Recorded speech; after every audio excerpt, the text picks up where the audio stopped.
மார்கழி மாதம் பெரிய ஏற்றத்துடன் இருக்கக்கூடிய காலகட்டம்.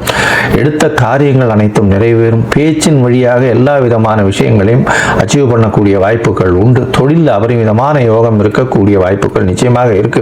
தொழிலில் மாறுதல்கள் ஏற்படும், ஏற்றம் ஏற்படக்கூடிய வாய்ப்புகள் உண்டு. ஷார்ட் ட்ரிப், வெளிநாடு வெளியூர் வெளிமாநிலம் சென்று வரக்கூடிய வாய்ப்புகள் நிச்சயமாக இருக்கும். அதை தவிர தாயின் உடல்நிலை சற்று பின்னடைவு இருக்கும். இருந்தாலும் அது கொஞ்சம் சரியாகக்கூடிய வாய்ப்புகள் உண்டு.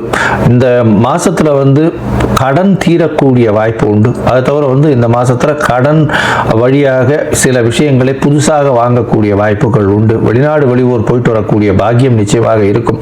தந்தையின் உடல்நிலையில ஏற்றம் இருக்கும். தாயின் உடல்நிலையில சற்று பின்னடைவு இருக்கக்கூடிய வாய்ப்புகள் நிச்சயமாக இருக்கும்.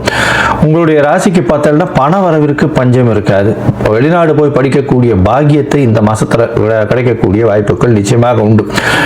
இந்த மாசத்துல சில நாட்கள் நீங்க தவிர்க்கிறது நல்லது. அந்த சில நாட்கள்னு சொல்லக்கூடியது சந்திராஷ்டம நாட்கள். 8ஆம் இடத்தில் சந்திர பகவான் மறைந்து இருக்கக்கூடிய காலத்தை சந்திராஷ்டமம்னு சொல்றோம். இந்த சந்திராஷ்டம நாட்கள் அப்படின்னு பார்த்தேனால் 19/12/2025 இருந்து 21/12/2025 வரலும் உண்டான நாட்கள் சந்திராஷ்டம நாட்கள். இந்த நாட்களில் புதிய முயற்சி, வெளிநாடு வெளியூர் பயணம் வேண்டாம்னு சொல்றோம். இந்த சந்திர பகவானுக்கு உண்டான எளிய பரிகாரம்னு சொல்லக்கூடியது அருகில் இருக்கக்கூடிய கோவிலில் உங்களால் முடிஞ்ச அளவுக்கு பச்சரிசி தானம் கொடுங்க. அருகில் இருக்கக்கூடிய எந்த கோவிலாக இருந்தாலும் அது உங்களுடைய பிரச்சனைகளை முடிந்த அளவு குறைக்கக்கூடிய வாய்ப்புகள் உண்டு.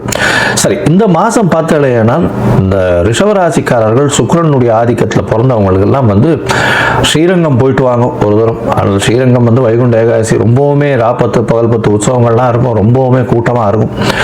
முடிந்த அளவுக்கு காவிரி கரையோரம் இருக்கக்கூடிய ரங்கநாதர் இருக்கக்கூடிய சன்னதிக்கு போயிட்டு வாங்க. நல்ல ஒரு ஏற்றம் கிடைக்கக்கூடிய காலகட்டமாக அமையும்.